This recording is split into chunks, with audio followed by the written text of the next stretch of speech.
Unapozungumzia baki za kizamani, mara nyingi unazungumzia vitu vifuatavyo: injini, ubora, speed, electronics, alafu kingine wanaita kwa Kiingereza stylish, looks, muonekano. Tuanze na injini.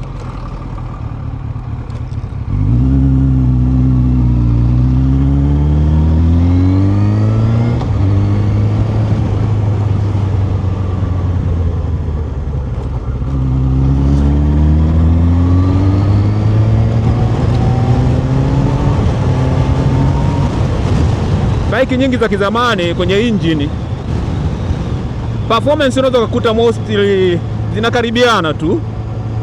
Kwa street kama unaendesha mtaani, power ni almost the same.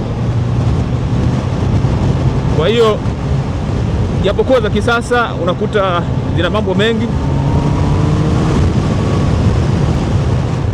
ila unazungumzia vitu kama teknolojia ya carburetor na teknolojia ya fuel injection. Bike nyingi za kizamani zilikuwa zinatumia mfumo wa carburetor,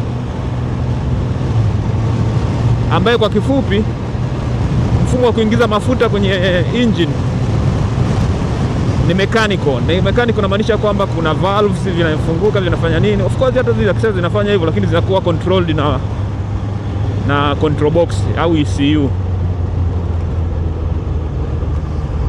Kwa hiyo unakuta ni carburetor.